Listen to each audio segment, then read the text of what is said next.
when the cool guy leaves, the guy that everyone's like, that's the coolest guy at the party, and he's like, this shit's whack. Yeah. And he leaves, the chicks start to leave, the beer starts to leave. Yeah. And then you're just there with, the emo kids listening to metal in the corner, right? And maybe it's...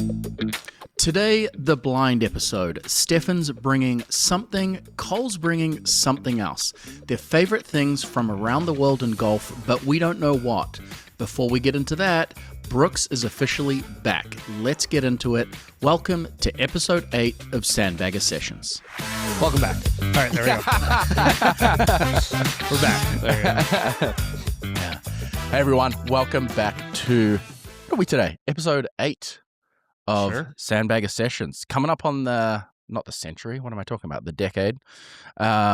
Episode 8, great one today. 2-month anniversary. Like we're in grade 8 again. Yeah. Today we have what we're calling the blind episode. So we'll get to that in a second. Two things before we get to that. And we're not going to do a big preamble today. We're going to get straight into it. I think there's one big story we probably have to chat about. We will chat about that. Do you want to do that first? Should we do that first? Okay. So, and we got to figure out our recording schedule because I feel like we record and then this stuff happens. Yeah. Sorry, are you talking about the same thing that I'm talking about? The New York team winning TGL event, I think. No. So as we, and I guess millions of others suspected, Brooks Koepka is back with the PGA Tour. Came out 45 minutes after we finished recording last week. And it also doesn't help us that we record this and then we release the following week. Like, people are like, anyway, that's fine. Yeah, we're gonna have to get ahead, I think, here. We're not a live news cycle here, folks. Yeah, no, we're gonna have to double dip here soon so we can get ahead. Yeah. We'll just make up stuff and then see if it comes true. And just air the one that comes true. There we go. Yeah. I like that. So Brooks is back with the PGA Tour. They went, I would say, pretty aggressively after Bryson DeChambeau, Jon Rahm, and Cam Smith being the other 3 major winners that could qualify for what they're calling this members returning program. Yep, it pretty savage. The dating of 2022. Phil's major was in 2021. I think that makes sense. DJ was in 2020.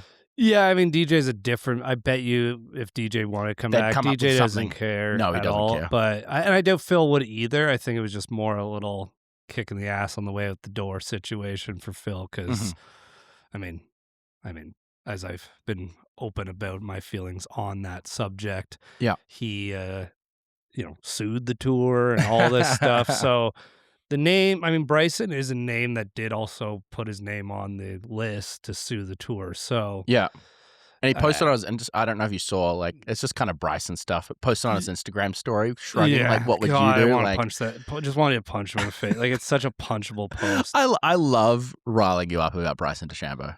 It's one of my pleasures. But looking at the 3 other potential names, now they just did their press conference this week. I don't know where they're at, Live Bulgaria or whatever they're in this week. All 3 of them obviously said, no, this is where we want to be. You look at some body language of Jon Rahm and Bryson. Before we open it up to the room and the media gathered here, Bryson, I'm just curious if you want to share your thoughts on some of the recent developments. I'm contracted through 2026, so excited about this year. How much of that is real? I don't truly know. I assume once they tee up for an event, they're probably stuck for the year. Cam Smith, I truly don't believe that guy's coming back at all. I think that guy loves... I can't read that guy. I think he just he's able to stay in Australia way more, and I don't think he cares that he doesn't play good golf, and he won a major, and maybe that's all he's... Good for him. Well, maybe after his contract's up with Liv, maybe he's just retires. I would not put that out of... Well, because everyone's spoken about, Brooks coming back and his kind of fall off of form, but Cam Smith, since that 2022 Open... gone. Nowhere to be seen. No, absolutely gone. Yeah. And I think, we talked about, I think this is a huge year for Liv now for sure with when the cool guy leaves and says, man, that shit wasn't cool at all. And you're at a party and, the guy that everyone's like, that's the coolest guy at the party. And he's like, this shit's whack. Yeah. And he leaves. the chicks start to leave, the beer starts to leave. Yeah, yeah. And then you're just there with, the emo kids listening to metal in the corner, right? And maybe it's not metal. I think it's more like the EDM kids right now. Like you could see Bryson behind the DJ stand ripping some EDM music. And there's a couple other guys like, I got nowhere else to go, so I'm gonna hang out with this weirdo. Yeah. And we've all been there, right? Yeah. I've probably been the weirdos everyone left. But then it becomes the weird party. And then it becomes the weird party, Yeah. right? And that the only things that come out of it is what they tell you. And that's live, right? Yeah, 'Cause no, no one's paying attention. No one's at the party to pay attention to that. You could say, Yeah. so-and-so did whatever. Right? Well, if we look at this from, let's imagine Liv and PJ Tour like let's say it's like the NHL right now. Like let's look at this realistically. Okay. The trade right now has been Brooks Koepka for Thomas Dietrich and Ben Arn. I know there's other names in there, but I didn't realize Ben Arn signed Ben Arn with just came out yesterday as well. Okay. So by the time this missed airs, that. it'll be 5-day-old news, but whatever. Interesting. Ben Arn, 99th ranked player in the world. He's replacing Kevin Na on the Ironheads GC, which is now the Korean Golf Club. Anyway, This is actually like, I'm not faking this. I didn't know any of this. The Korean Golf Club is the coolest name they've come up with. It's the far. coolest. That is sick. Yeah, That's my team. Yeah. I'm picking that team. Well, they did. So they've done that, and Stinger, the South African team, has become the Southern Guards, which is But the Korean Golf Club with all the Korean players and now captained by Ben Arn, that is actually pretty cool. But anyway, from a trade perspective, if you're an NHL executive and someone comes to you and is like, "Hey, I'll give you Connor McDavid for Cole Caulfield. Cole Caulfield." Yeah, there we go. We'll give you Connor McDavid for Cole Caulfield, and you go, "Yeah, that's a great deal." That's basically what's happened. Yeah, it's not the best trade. Anyway, so we've rammed on. We've gone on about Liv. We won't do it again today. We've got some cool stuff to get into. But PGA Tour season starts this week. PGA Tour season starts this week, so that's the next thing we'll touch on before we get into the blind episode. So we're going to start with the start of the season.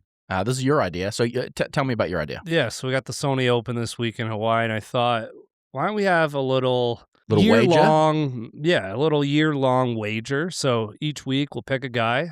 You can only pick a guy 3 times, because if not, people, Scotty all year long. So you get a guy, you can have him 3 times just to keep it fun. Yep. Because let's go 3 No, times. I like that. It's kind of like a draft. Like so we're not actually, you're actually done. And each week we'll go back and forth. We can't have the same guy each week too. Yeah.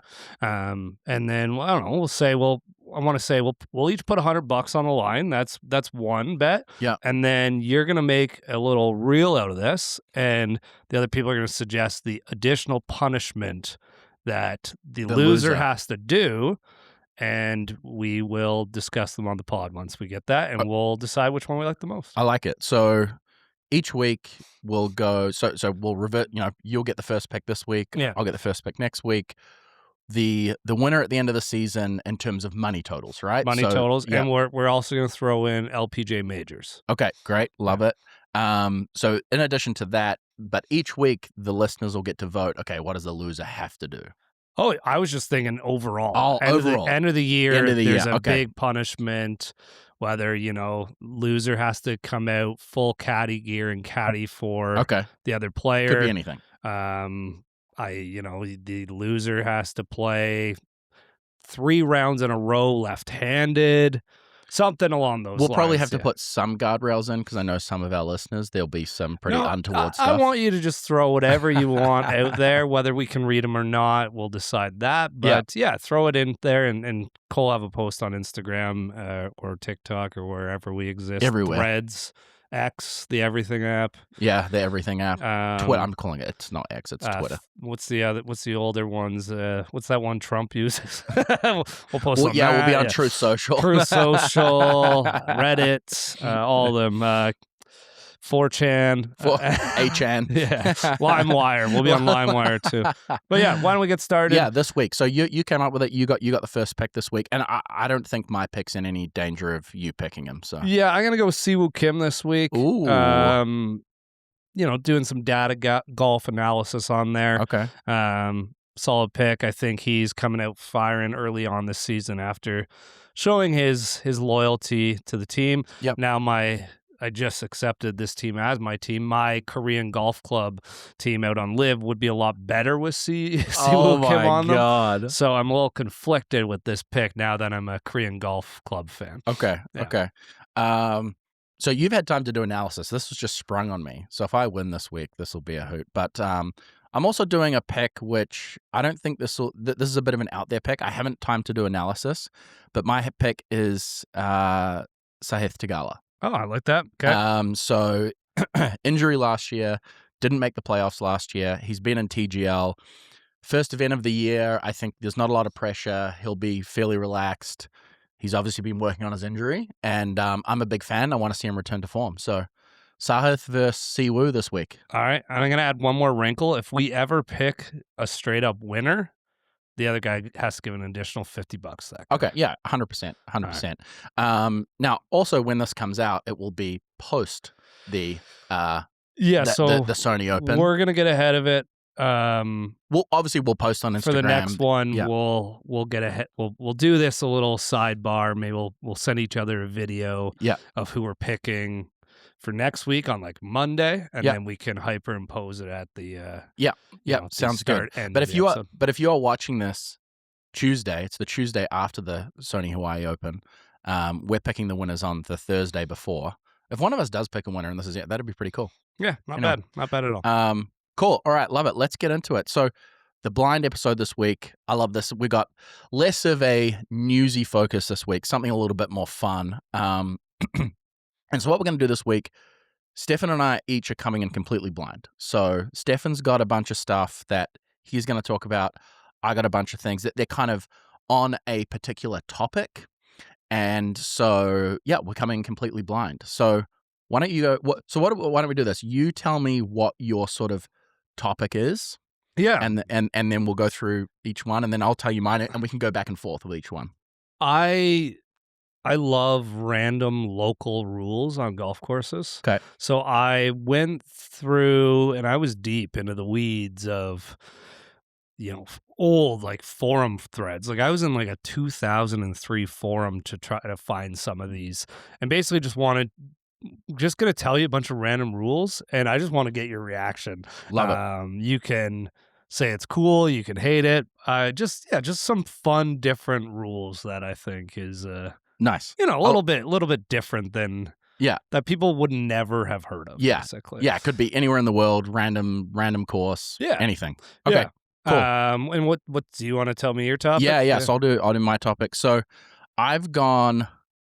I'm a bit of a numbers guy. Okay. So I've gone outrageous stats on the golf course. Okay. So could be professional, could be amateur, could be anything.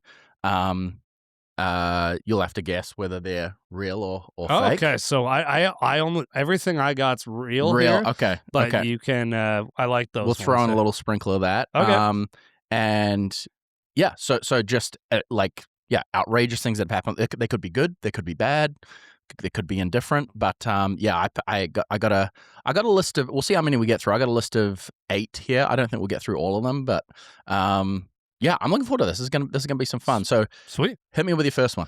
Yeah. So a few weeks ago, I mentioned my favorite golf course in the world, Ely Golf Clubhouse, in the Fife region of Scotland, and for a long, long time there, and really well showcased it all over YouTube. No Laying Up's done a great video there. At Ely, they had a rule: if you're wearing shorts, you had to have socks right up to your knees, and if you didn't have socks up to your knees, you had to buy them. And they sold them. And their color schemes that they have, it's almost like they're trying to shame you, are like bright yellow, like a bright green, or a dark blue, right up to the knees. And so if you were someone else on the course, you could pick out those people that didn't know the rule. Absolutely. And it's a rule that they kind of I believe early COVID, they got rid of it, and there was rumblings in the membership that they want to bring it back, and it's a very old traditional club. Any thoughts on this one? I love this because you booked, when we go to Scotland later this year, you booked us an additional round at Ely. And looking at the videos and what you said, I'm thoroughly looking forward to it. But I love this because it makes you think, right? Because when you told that to me, 2 things passed me around. I'm like, okay, no matter even if it's hot that day, Wear pants, don't yeah. forget pants. Or second, maybe just do it on purpose Yeah, anyway, own it. and It's then the just own it. experience. It's the experience. Exactly. And So, then someone's like, "Where did you get these high yellow socks?" Yeah. Well, now you got a story. and imagine coming back home and just one day just like busting out the yellow Ely socks. The yellow high diabetes socks. Yeah, there we go. Yeah, absolutely. might be good for me. Who knows? This one we're kind of screwed on. So Royal Sydney and the Australian Golf Club, two kind of very premier golf clubs in Australia, have a no visible tattoos rule. And this is one, this kind of came from one of the, I think it was the drummer of Kings of Leon had a few tweets about this where he showed up and he had no way of covering whether it was like a hand tattoo or something. They just literally wouldn't let him play. Kings of Leon were playing golf in Australia? I believe so. Yeah. I think they were on a tour and he wouldn't have played there. Yeah. So, nice. I mean, yeah, that's obviously I'm screwed. Yeah, you're screwed. You have a way. I mean, I could wear a sweater, but even right now, I got you got it poking little out. things poking out. So I've had to deal with this before, not necessarily being a rule, but more of a respect thing from like a certain pro hosting me at a certain golf course and basically just saying, hey, like, do you mind just covering, like putting on those sun sleeves until you get to like the second hole or whatever. And you know, it is 2026 now, but I still get it that, you know, you're at a certain course where maybe there's older members and you're not seen there, and it's like try to blend in a little bit. However, you know, little outdated. Yeah, I don't like this one. And to be honest, though, I feel like this is something that in 10 or 15 years won't be a rule anymore. Like maybe, you know, I'm not sure. Well, when we're all 65, we got guys that are 65 with throat tattoos. Well, because it's interesting you mentioned in New Zealand, my cherished Air New Zealand, they used to have a rule like you know, airline attendants weren't allowed to have visible tattoos. I think they got rid of that like something like 10 years ago. Well, you can't hire anybody now. Everyone's a freak. Yeah. Everyone's the weirdos at the party hanging out with the emos. Yeah, we're all the weirdos now. Yeah, we're all listening to Bryson. So, I'm indifferent to this. All Doesn't I have tattoos, but not any that it doesn't affect me. But it's outdated. But anyway, this is a rule that is a little bit more common though. Is the no changing your shoes in the parking lot. I've never got this one. So, you never got it, or you never had to deal with it. I have had to deal. You know what? I think I've there's courses that I'm unsure about the rule. Yeah, there's nothing posted, so I've just put my shoes on in the clubhouse. But talk about the rule and then talk me through what, like, do you like it, do you not, and why it's even a rule. Yeah, I don't understand the why behind it. I've had to deal with this 3 times, and that sounds it might have been more than that, but it doesn't matter. It sounds super pretentious because if you're dealing with this rule, if you're dealing with this rule, you're playing a pretty elite golf course. And the times I've had to deal with this rule, I'm telling you, you are reminded before your round 5 times. Like every email you're getting, it's in there. Every, you know, when you book your tee time, whatever, it's in there. And it's one of those ones where, you know, if they're doing that, they're usually giving you a locker for the day. And it's like, experience it, be a member for the day. And that's kind of cool, right? Like, here's your locker, go put your shoes in there. There's a towel in there, go have a shower after the round if you want. Like, kind of cool thing to deal with. But I've also been like, I don't want to get all my stuff into a locker, so I've had to like pull over into a gas station beforehand to change my shoes, and you get out of the car in your spikes. So I don't understand the rule other than making it, you know, it's a club, so, you know, use the facilities, yada yada. So I haven't really fully got the why yet. If I'm going to a club, because I think one of the courses you've dealt with this is Hamilton, right? Yeah, Hamilton does that for sure. Yep. But if they say, hey, like, you know, as a guest, you know, here's your locker number, here's, you know, do all of that, I'm all for it because I can. Basically, I'm going to turn up with my golf bag and my gym bag, and I'm going to take full advantage of that. I'm going to go into the change room. I'm going to get changed in there. I'm going to walk around naked, have a shower, just be an old man in a locker room. Put your foot up on a stool, use like the air dryer, fully naked while you talk to a guy. What's up with old men doing that? Like old men in gym locker rooms, it's Well, let's Too talk about comfortable. Let's talk about rules for a sec. You're not allowed tattoos. I would love a rule that you're not allowed to walk around naked in front of me. No 2 eyes to the third eye sighting ever. No visible. I don't understand it. But again, like we've spoken about tradition in the game, why traditions. But if you're a course and you have a tradition and it's important to them, I don't mind it. I don't really get it, but at the same time, I don't feel untoward towards it, especially if, like you say, they're going to be like, "Hey, you're you've got a locker and all this," because I would love that, right? Like I said, I'm cool experience. I'm going to turn up in my gym clothes, take everything in. I'm going to fully walk by people. No questions. No right questions. Now, yeah, press conference. Exactly. Yeah. This is an interesting one. Though anytime I've had to deal with that rule, it's one of those ones where you're like, it's worth it. Yeah. It's worth it for that one. Okay, so you've done 3. My ones might be a little bit longer. So you've done 3. Why don't you go 3 and we'll fire it back. Let's see what you got. Okay, so this is unofficially the shortest putt ever missed to lose a major. To lose a major? Yeah. And I have to decide if it's real or not. Let's dump the real or fake thing. These are all real. Sweet. So this was in 1989. A player called Scott Hoke ended up in a playoff with Nick Faldo. Scott was a player. What's that? Scott was a player. Yeah. And he 3-putted the first playoff hole to make a bogey. He tied that first playoff hole, and then Nick Faldo ended up winning it on the next. But what's crazy, there's the 3-putt. The 3-putt was inside 12 feet, and his second putt was from inside 2 feet, and he missed it. And there's actually YouTube footage of this, which is kind of cool. Yeah, you have to put that in right here. Yeah. Ball doesn't even touch the cup.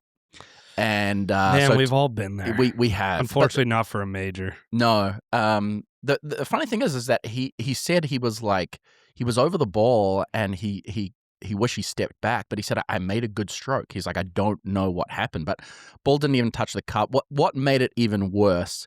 He bogeyed 17 to fall back into a tie with Faldo. Missed a birdie putt on 18 to then end up in a playoff. So basically had 3 sort of missed chances to win this Masters. I gotta watch this right now. And then on top of all of that, Nick Faldo with 7 holes to play was 5 shots down. So this was a tough one. Like combine all of that, but then the 2-foot miss putt. Man, I'm looking at this. This guy is set up. His putting stance is insane. Way open. He's so open. Oh, the classic. Yeah, I've seen this one 100 times. Right? They show it every Masters. But Holy ball! moly. I don't even think the ball lips out. No, it's. Oh God, yeah. That would you're not waking up after that one. Yeah, that's difficult. So that was I thought that was a hot one to start off with. Yeah, that one. A lot of people have seen it. They just probably don't know the name. But Scott Hoke was had a long career. Won 11 times on the PGA Tour. Somehow in his late part of his career, 2 top 10s in 2002, and the U.S. Open, the Open. So. Scott that guy was a player, man. That guy was an absolute player. But I'm sure he's never gotten over that. And then once you get into the playoff, you're Nick Faldo against in his prime. Well, no, sorry, that was in the first hole of the playoff. Oh, right. Yeah, so he tied in regular. That was and then the next hole he lost. Yeah, so awful. That's tough. Awful. That's tough. What's your next one? We spoke a couple of weeks ago about John Daly's 19. Yep. So. Do you think that was on the Champions Tour, not the PGA Tour, but in professional golf, do you think there's been a score higher than a 19? Yes. Like what did Kevin Na have at one point? I think that was a 16. Yeah. Okay. Yeah. Someone's got to have a 20 in there. Someone's had to hit a 20. Okay. So this was at the Shawnee Open. Shawnee. Shawnee, SHWNE. I thought it was a Kiwi way of saying Sony there. the Shawnee Open. It was a golf tournament first held in 1912. It's a golf course in Pennsylvania. Oh, Scott McLeod probably played in that. Yeah. Burn. So it was tournament started in 1912. Course was completed in 1911. and wasn't a PGA Tour event initially. From 1916 to 1937, it was a PGA Tour event, sponsored by the Philadelphia section of the PGA America. Anyway, but in 1938, they actually hosted the PGA Championship. Sam Snead that year, everyone will know the name Sam Snead. And another cool story about Sam Snead, he actually holds the course record at Napanee, just 20 minutes down the road here, which is kind of cool. So if you hear the story behind that course record, Sam was a bit of a player. And a bit of a player? I ain't talking golf. Oh, okay, okay. So apparently, as in it's not legit? No, he had a lot of girlfriends in a lot of places, and one of them apparently was in Napanee. Oh, of all places. Yeah, of all places. Now that course record has since been broken, but it has. I think it's one of those ones where it's like it's never being broken type of deal. Yeah. What was it, 64 or 62 or something I think it might be 62. I think it was 60 because it's only a past 70. Anyway, if you're in the area, they've actually got the scorecard up there. Yeah, it's pretty cool. It's very cool. Anyway, but this player, Tommy Armour, hit 10 straight balls out of bounds in this PGA Championship in 1938. The original Tommy Armour. Yeah. And the score on this hole, I'm not gonna pronounce this right, but I'll put it up on the screen. It was called an Arcovteryx, which is 15 or more over par. He made a 23 on a par 5. Hell yeah. Yeah. So this is the John Daly of the 1930s. That's sick. It makes you want to, when you're playing bad on a hole and you're like, whatever, I'll just take equitable double. Like, it makes me want to just grind out like a 15 one day. Yeah. You know what I mean? Just be like, no, I got a 15 on the card. I shot 90, and that was my only, that was on a par 3. Should have been a 70. Yeah. I was on a par 3. I shot 12 over, whatever it is, and that was the only bogey or worse I had that day. That's I don't know. Yeah, kind of cool. But yeah. Anyway, this guy hit 10 balls out of bounds, ended up with a 23. It's not official, but they claim that this is the highest score on one hole in PGA history. So yeah, I thought this was, like I said, we spoke about John Daly the other week, so this one jumped out at me. Yeah, that's a good one. Okay, my next one. We're coming back to something. We're going from extremely bad to extremely good. Now, I'm going to mention a name which probably everyone knows, but we're going to dive into just how insane this player's major record is. Okay. Do you know the player? Give me a hint. Give me the stats, and I'll see if it's either this guy or Tiger, for the best player of all time. Then, yeah, I know the name. It's clearly good clue. Yeah, it's clearly been on. Yeah. Okay, so yes, Jack Nicklaus, the winningest major player in golfing history and the best major record, and we all know that. But I actually dug in. I kind of went a level deeper just to see how insane this is. So we probably all know 18 wins. So he is the most winningest major player of all time. Tiger is the only one who's close to him with 15. Doesn't he have like 15 seconds or something like that? Yeah, so we'll get into it. So the 18 wins, first of all, the 18 wins were over 25 years, which is kind of crazy. Like there was only 7 years in there. He didn't win one every year, but you know what I'm saying. Yep. So it was 6 Masters, which is also a record. No one's ever won 6 Masters. 4 US Opens, 3 Opens. So previously called the British Open, the Open, and 5 allegedly, and 5 PGA Championships. What's crazier? He got the Grand Slam by age 26. Right. So let's put it. What's Scotty Scheffler's 29 right now? Yeah. So he got the Grand Slam by 26, and it was then 20 years later that he won his 6th Masters. And his 6th Masters was when he was 46. So the amount of winning, but the longevity is just insane. And actually, in that 6th Masters win, to win that Masters, he went 4 under on 15, 16, 17 in the final round. He went eagle, birdie, which is also insane. And to your point, like when people talk of our parents' age that was their player, right? That's what they're talking about, right? Like that's a finish. Like imagine, the Tiger winning, and the way Tiger and Jack did it were a little different. Tiger was like, I'm never making a major mistake, and he did, but he kind of just put the fear of people, and he just kind of crept up the leaderboard. And yeah, he had some big finishes at the end, but like a major where you go, what was it, eagle birdie birdie to finish, or Yeah. like where did he eagle? Did he hole out a?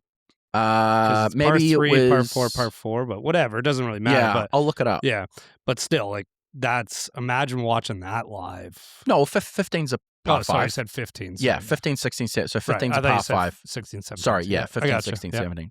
So, and then something you just brought up. So that's nuts. But it kind of gets crazier because I think the rest might be more crazy. He finished runner-up 19 times. So he won 18. Oh, I was wrong. Yeah. Wow. He came second 19 times. So he actually had a chance to obviously win a bunch more.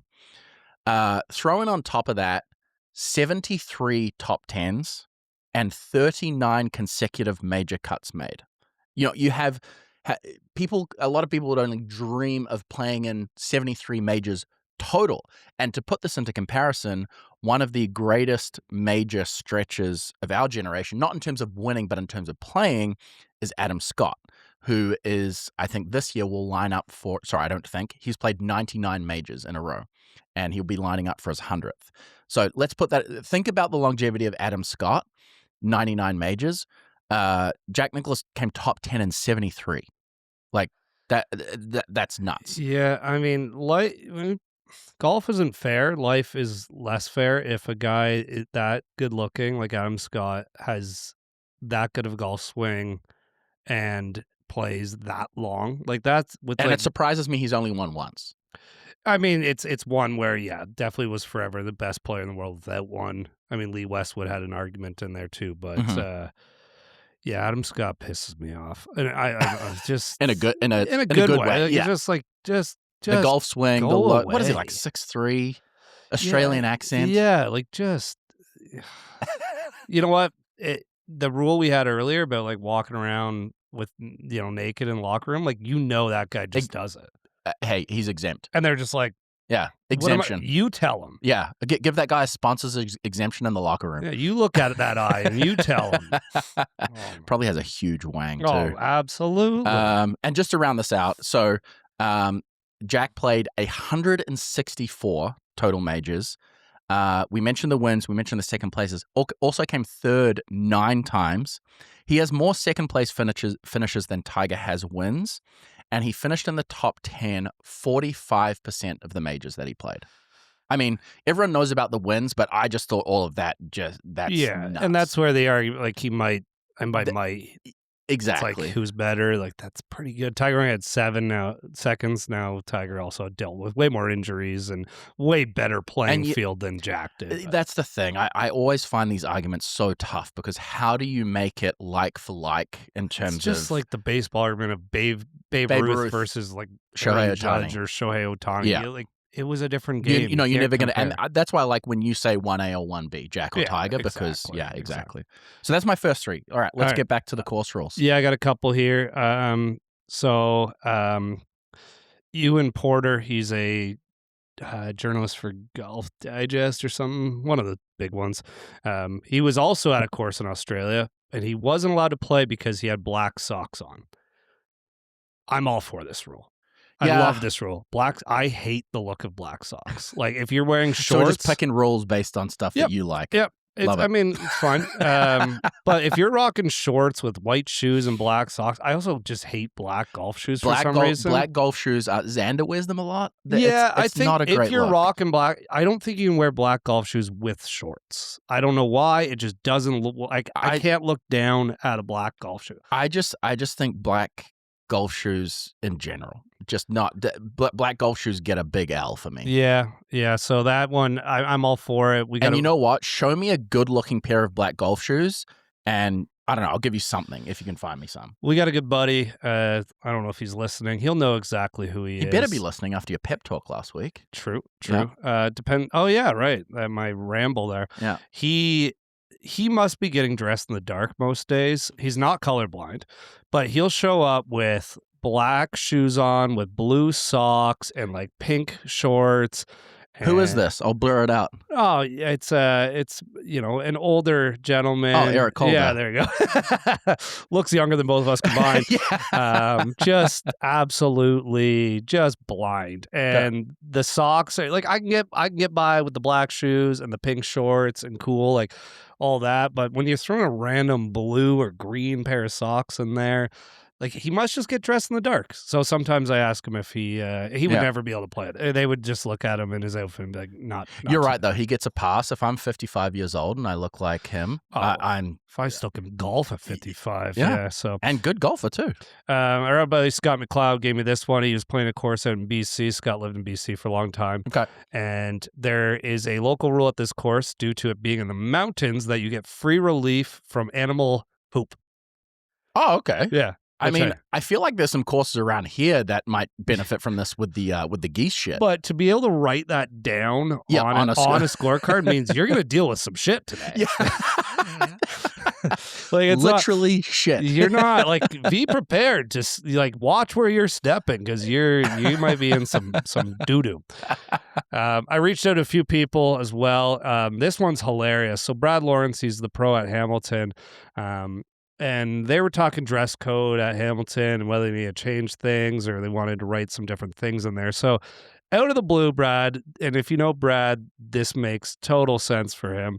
Out of the blue, Brad calls up Pine Valley. He finds the phone number. He calls up the pro at Pine Valley, and it goes to voicemail. And he's like, I'll just leave a voicemail for fun. He's never going to answer.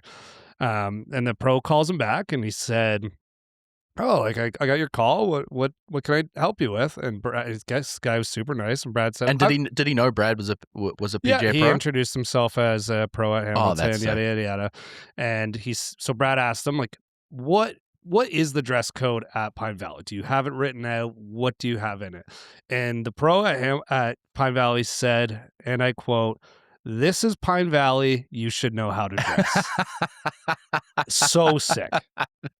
So good. That is so sick. Like if you're like that, I hope that if that's written on the scorecard or in the locker room anywhere like that, that is truly sick. Yeah, that's awesome. 'Cause- And good on Brad too. That's hilarious. Yeah. So Brad and I joked I might give the pro at Pine Valley a call and just say, "Hey, I'm in the area. I'm Yeah. not gonna be," Yeah. and see if I can go out and play.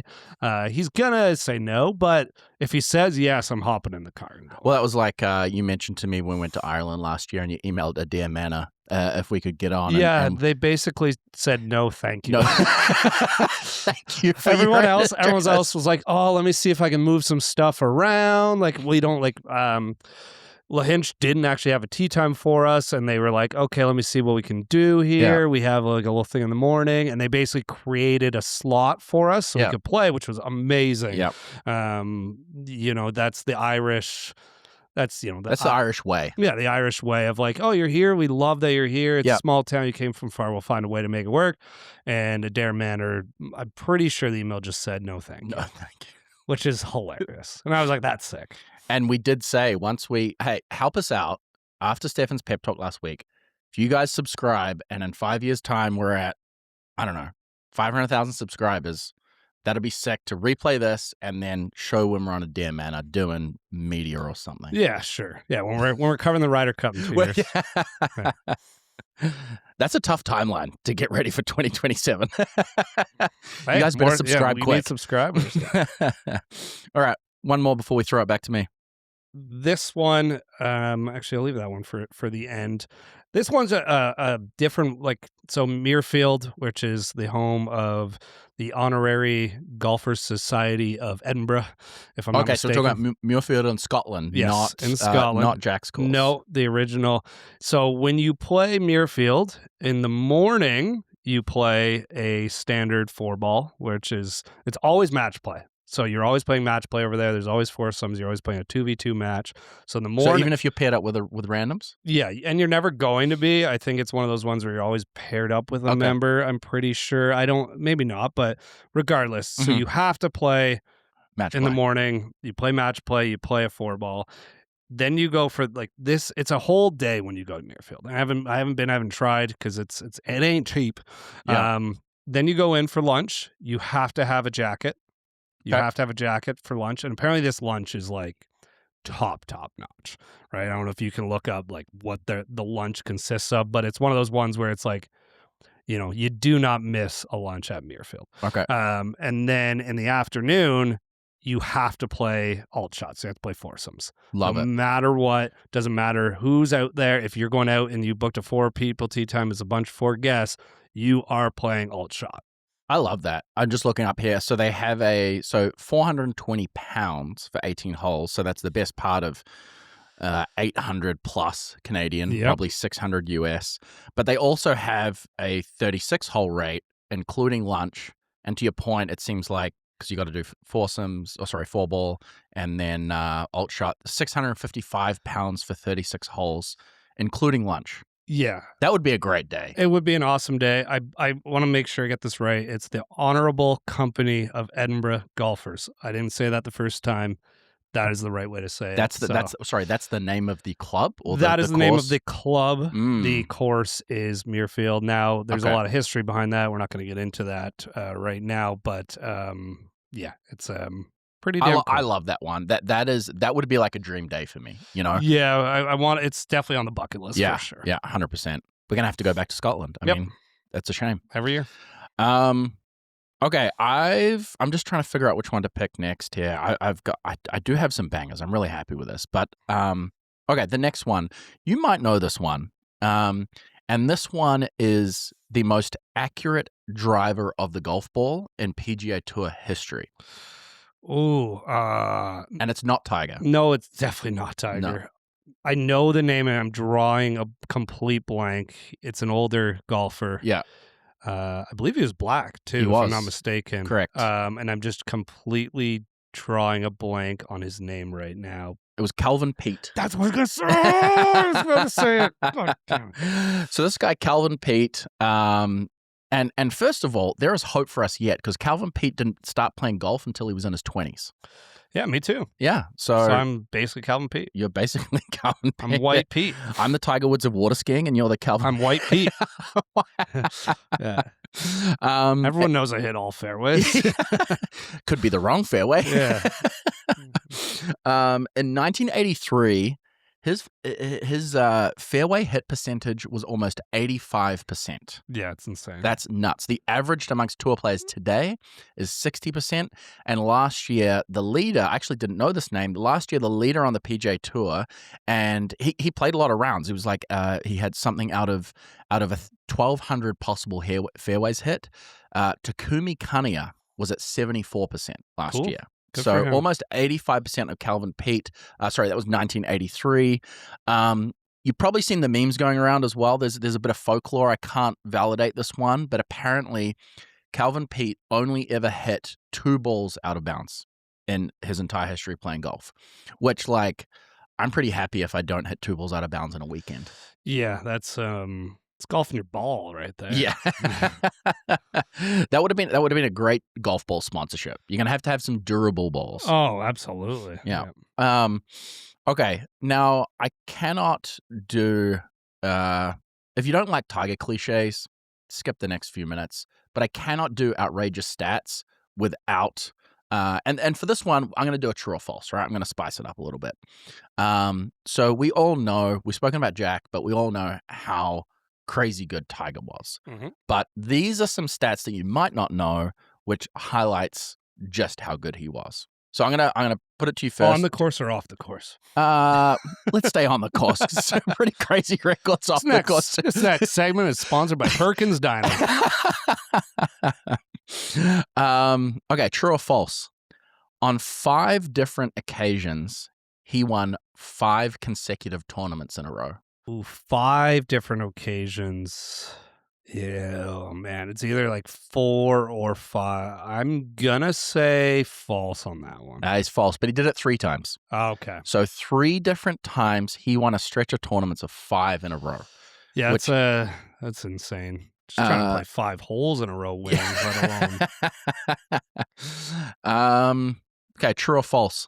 He won all 4 majors by 5 strokes or more. That's true for Yeah, sure. he did. So no other player in history. Again, as we mentioned, he's the second most winningest player in majors of all time. So how many was it? So all 4 majors, Oh, so it's just all 4. Yeah. So the at one any, like not in a row or anything like that, but one of his wins across all 4 majors, he won by 5 strokes or Yeah, more. I obviously know the one at St. Andrews. The one at the Masters was early. Pebble Beach, obviously. Okay, yeah, Pebble Beach. Oh yeah, I forgot about that one. That Yeah. was 15 strokes, I think. Yeah, that was insane. Yeah. And I forget the PGA one. Yeah. So that's nuts. This one, sorry, I can't do true or false for this one. This one's just a fact. And this one actually blew my mind. Tiger Woods is 3rd all time on the European Tour winners list, despite never being a member on that tour, a full-time member on that tour. Yeah, Now the caveat here is that WGC events, the back in majors day, and count, the like majors, all of these stuff count. However, he has, I think it's 43 wins credited to his name under the European Tour, now the DP World Tour, and no current European or DP World Tour player is even close to 43 wins. I want to see what were his wins on the. Okay, so all the majors count as European Tour wins. All the World Golf Championships count as European Tour wins. right, so it's a lot of WGCs, it's a lot of majors.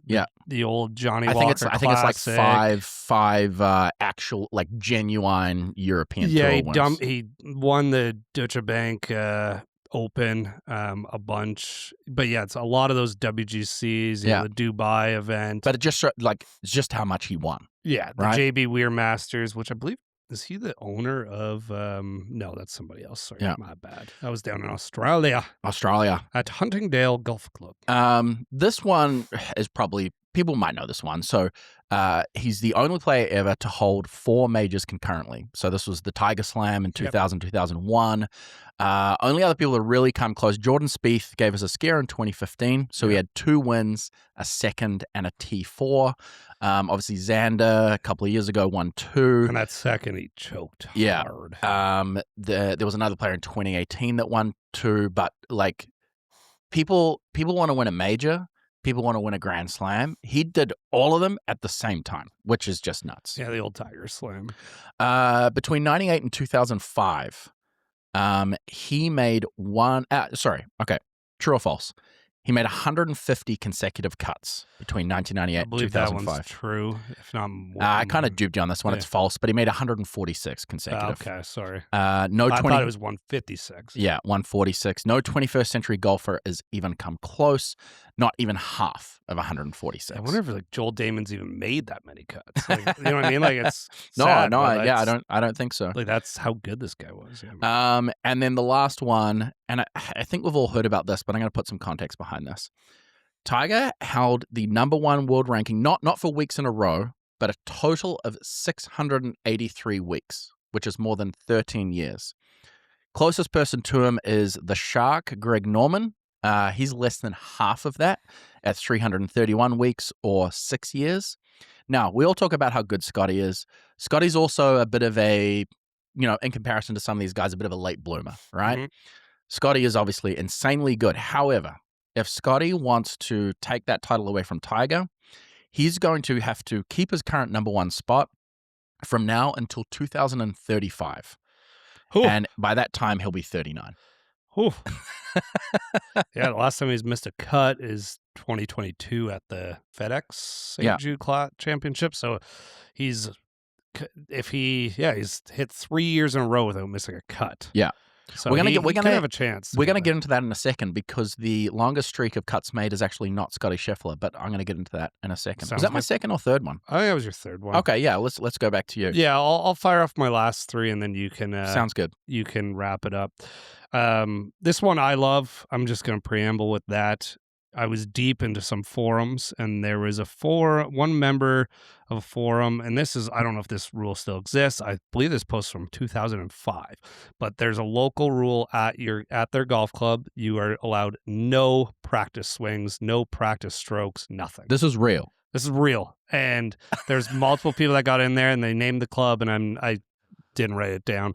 And no. And now a couple people are like, I'm a member there. Not many people listen to Yeah. that rule, obviously. Probably but abide by it it's on the first tee. definitely a pace of play thing. Yeah, no practice strokes. That's a weird way to eliminate pace of play. You like it. I mean, you don't really take practice swings. Rarely, unless I'm really working on something. Yeah. But I try to take it away from the golf ball, which is a good thing to do. What about waggles?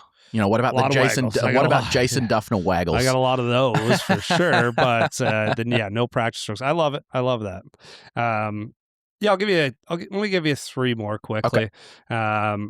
So Butler National, and there's a couple other similar ones in the area. Now, very outdated rule, but there's a couple courses, but Butler National is the main one.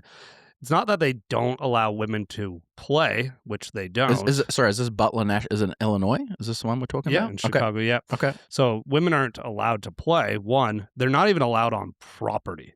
So even like just in the parking lot to drop off a male member. So very, very old. This is going to get a big L from me. Yeah. The only time they are allowed on property at Butler National is during a window around the Christmas season to shop for gifts.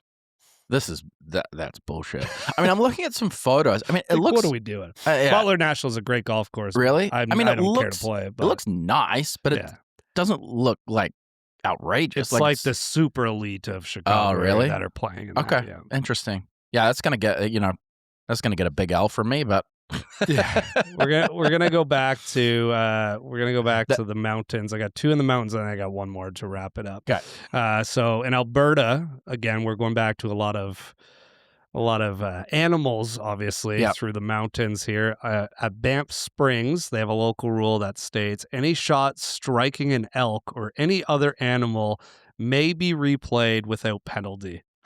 Which I think is hilarious. And then Jasper Park Lodge also has a rule: any shot striking wildlife may be replayed without penalty. We've got a last week, a couple of weeks ago, you spoke about your goal to play in 3 different provinces. Yeah. I'm saying we go out west, man. Yeah, that would be I'm so sick to get out there. Sure. Mac Boucher on Instagram, he's obviously a Vancouver native and he does everything out there. And some of the views, some very unique courses. Like I mentioned last week that I've played out there, nothing like these courses, but yeah, I would love to go out there.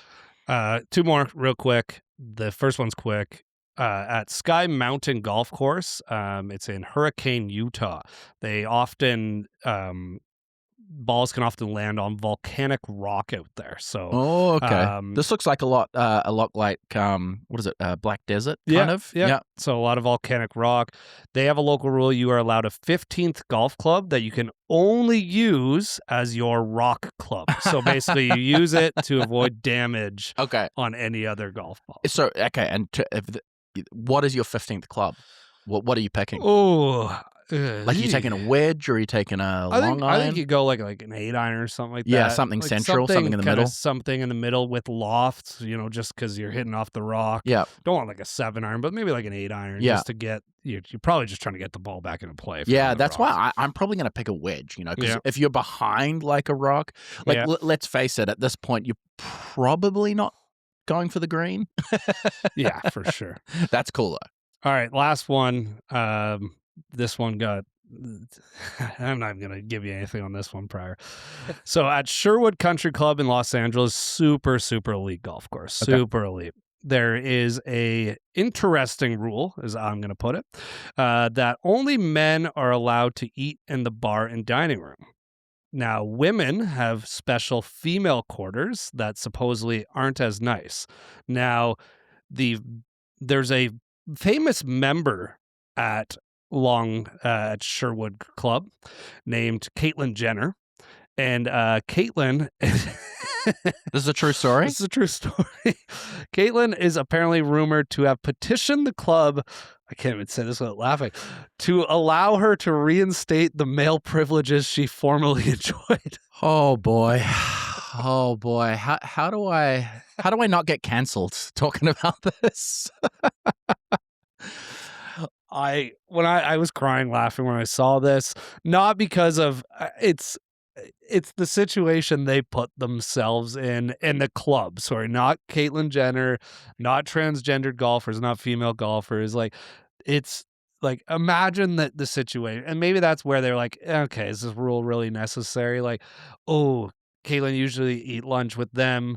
Now you have to go over there, and it's just some dark, dungy room, and all they have is like soup and bagels, and it's like, Please, sir, may I have some more? yeah, it's just it's so outdated. I saw it. I had a good laugh at that. I hope Caitlin has a good laugh at that as well. But You've got to imagine that she did it just to make them realize how ridiculous it is. yeah. Like but the thing is, and that's so touchy. Caitlin was on the other side and probably wasn't arguing shit before, right? Or maybe she was, but it's I had a giggle at that one. You're not touching it. You threw out the bait. Yeah. I'm not taking it. Yeah, you got a career in this. I'm my own boss. No. I think. Let me just go on record here really quickly. Yeah. I am very pro anyone being who they want to be. I'm in my mind, an avid supporter of the LGBTQ community. I hope anyone knows if we're having a laugh, we're not laughing at anyone. Oh, absolutely. It's just the situation. And I love what Caitlin's done, with not a great driver though. Not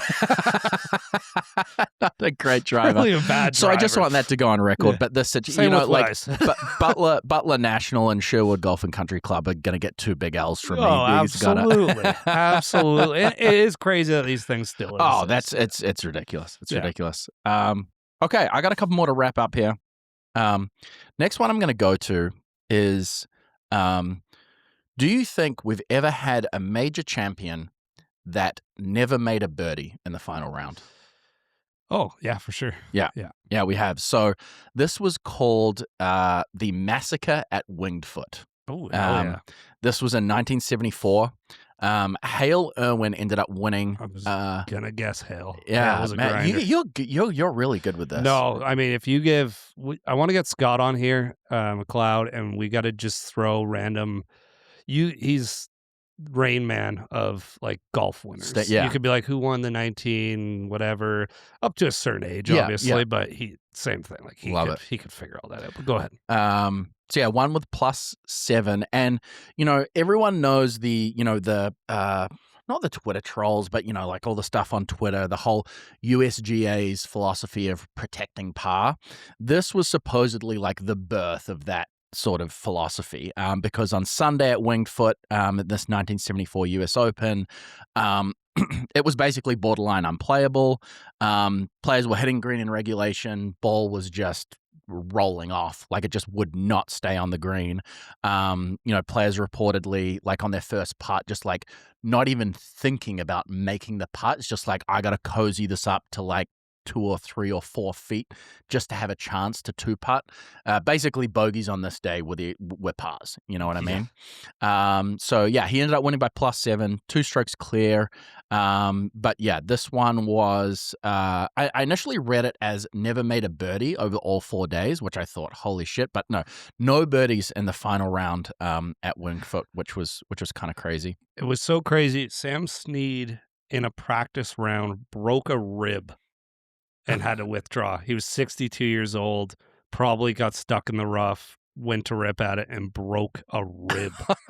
The cut was +13. +13. Insane. A few weeks ago, you spoke about one of your things you want to see in 2026, carnage at the U.S. Open. I mean, I'm all for it. Yeah, I'm all for it. I mean, it can get silly, but it's more of a battle of attrition mentally, and yeah, we're setting up a little tournament like that where it's going to be somewhat carnage out there, still make it a little fun, but yeah, it's fun to do it. Do I want to play in that condition? No. But once. I'll do it once. Yeah, like I can't find the full leaderboard, but I assume there's some big, crazy scores big in there. Numbers out there. Yeah, we should put those up. Like some people that missed the cut, what they got. Yeah, it's I'm trying to find. Actually, I think I found the leaderboard. Yeah, we got some guys. Yeah, I mean, like all the guys that made the cut.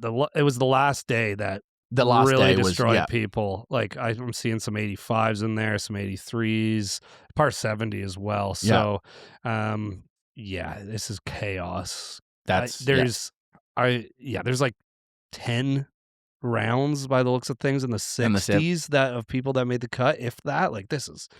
I'm gonna have to go back and watch a YouTube video on that. There's coverage of it from the USGA on YouTube, so I'm gonna go back.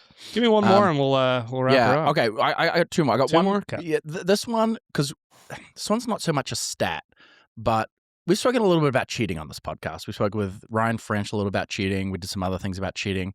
I tried to We talked about find Tiger Woods earlier too. I tried to find the most outlandish cheating story I could find. So this wasn't in a professional tournament. It was this is a report by Golf Digest, no names, obviously. It was a 2-person tournament, like a better ball tournament in Tulsa, Oklahoma. So obviously both players playing their own ball. And in the first round, this anonymous person who reported was playing with these 2 other players and had a really weird strategy. And I mean, if this happened to me, I would definitely raise eyebrows. So first player would hit their approach shot into the green. And once that hit, they would drive up to the green, look at it, and then report back to their playing partner, hey, like, this is how you want to play this approach shot. Pace of play nightmare. Pace of play nightmare, red flags all around. Anyway, so this first day, they did this the whole day, and this player was kind of like, that was strange. And they were sort of having a beer and talking about it, and the pro was there. So they sort of mentioned it, like, hey, this is a little weird. So the pro said, that is weird. So next day, it was a shotgun start. Next day, the pro kind of tried to set a trap for this group and sent them off 17 with a shotgun start. And when they came down 18, he told, all the employees, all the bar staff, don't be hide and just kind of see what they do. And sure enough, first player hits their shot into the green. They drive up, do all this, and he sort of looks around. And so what he was doing, once the second player hit their shot, and so the playing group with, sort of eyes in the air watching the ball, he'd pick up his ball mark and move it about 10 feet closer to the hole. So that was their second hole for the day. They were immediately DQ'd, escorted off the property, and told they're never welcome back. But that is one of the more unique way to do adventurous cheating attempts. Not bad. That I've seen. Give him credit for trying. Okay, back to stats. This is a good one to round up for me. So this is all very current, and so here's some guesses for you. So we spoke about cuts made, consecutive cuts made. And we spoke about Scotty. Last time he missed a cut was 2022. But who do you think is the current leader of making consecutive cuts? I thought you were going the other direction of like who's missed the most in a row. I should have done that. That would have been good. We should look that. Yeah. We should look current leader of making the most cuts in a row. Yeah. Oh. It's a top 10 player in the world. Ben Griffin? No, sorry. Oh, it's got to be older than that. This guy has a mixed heritage. You're not helping me here. Xander Schauffele. Yeah, I was thinking that, but then I thought his injuries that he dealt with, maybe he had missed one. He still made cuts. Striker, he still made cuts. So tough that him not having a great year last year with his injuries after winning 2 majors before, it really, because they was kind of coming up like I'm with you two up here, like I'm with Scotty and Rory and Bryson a little bit, but lost that momentum. Yeah, just like a big momentum shit. Like, and when you're greatest ability is availability, and when you're not available, you just get forgotten in pro golf. Yeah. Oh, that's the thing. But including the majors, he's made 70 cuts in a row.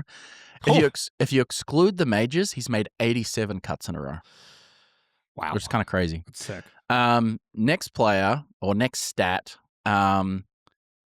consecutive greens in regulation. Now, this is a player that has just recently moved over to LIV from the PGA Tour. So, who knows how long he'll hold this now. But consecutive greens in regulation, how many do you think it is? How many? Man, if the fact it's more than 18 is insane. Because I know a guy hit all 18, and that's on those conditions are insane. My guess is like 25. 40 greens in regulation in a row, and it's Victor Perez, the Frenchman. Yeah, which is nuts. So striker. Also a white Pete. Yeah. A what? A white Pete. Just on the other one. Yeah.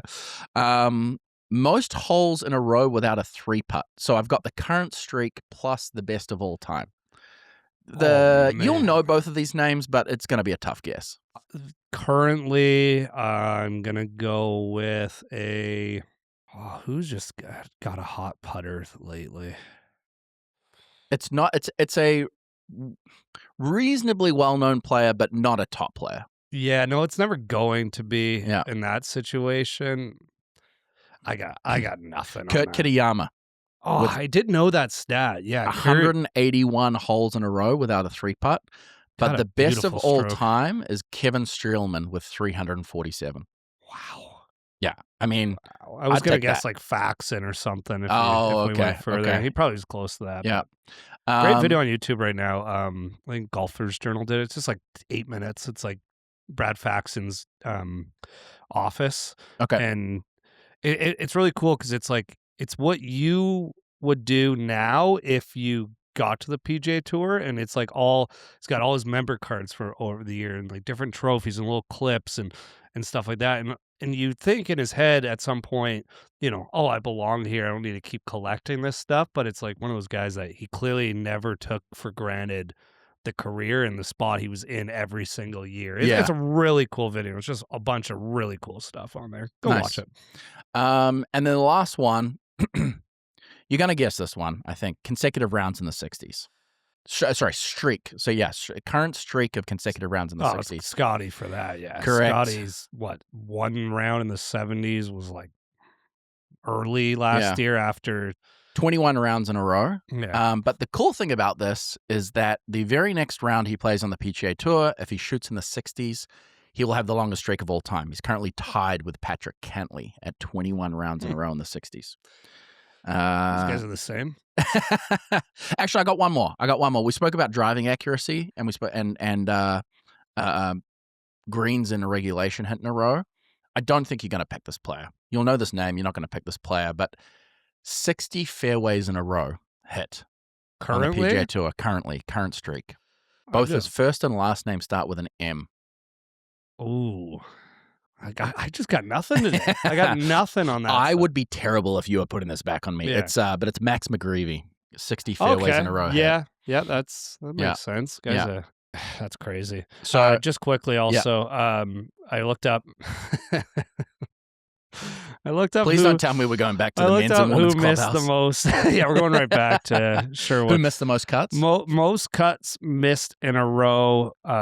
Unfortunately, is owned by Michael Kim. He missed 23 cuts in a row. Justin Rose missed 21 straight to start his PGA Tour career. Yes, and I remember this last one, I hate doing it to my guy here, but Martin Trainer had a streak of 21 missed cuts in a row, made one, and then missed 15 again. That's tough. That's tough. Hey, shout out to Michael Kim, by the way, because absolutely turned his career around. If you're on Twitter and if you're on golf Twitter, go give Michael Kim a follow. I don't know why people hate on him. It's just Twitter's cesspool of shit. But I told you, it's that weird party now. Yeah, it is a weird party. But Michael Kim posts awesome stuff on Twitter. The other day he posted because he won the French Open on the DP World Tour last year, and he did a Twitter thread. He was like, "Hey, you ever wondered how tour players actually get paid? Here's what happened after I won the French Open." And so basically the money gets wired directly into his bank account. I believe on Tuesdays, if I'm not mistaken. Yeah. The DP World Tour withholds, I think, like a tax buffer for tax. But basically because he won that in France, he now has to file a French tax return this year. He also has to pay French taxes on his sponsors' logos and his endorsements that he wore that week. So that's kind of a crazy story, you see all these guys winning, you don't think really about like the logistics behind the scenes, like how do these guys actually get their money? That's why there's certain guys that play certain schedules. There's a reason Phil picked a lot of tax-free states in his setup. I think we got to run. Unfortunately, we both got to get to work here, but that was fun, we do have jobs, unfortunately. Still, follow us. I don't want a job. Man. Follow us, and we don't have to. Yeah. Anyway, but yeah, this was a lot of fun. We got something brewing for next week. We're going to keep a little bit of a mystery. But, I think we're going back to an interview for next week, which I'm looking forward to. I'm really looking forward to that. Definitely going to be a little bit of a different topic, golf related in a lot of ways, but first time this person's done an interview since a long, long time. So, good friend of mine. So I'm looking forward to chatting with him. We'll keep that a mystery. So stay tuned for that next week. Episode 8, folks, done and dusted. We'll be back next week for episode 9. Remember Stefan's pep talk? Hit the subscribe Don't button. make me do it again. I might add a weekly rant. Please don't. I might add a weekly rant. I'm gonna think of maybe not next week, but I think I might add a weekly rant to this. Hit the subscribe button, hit the follow button wherever you are. Please help us out, and we will see you next week for episode 9. Peace. Peace.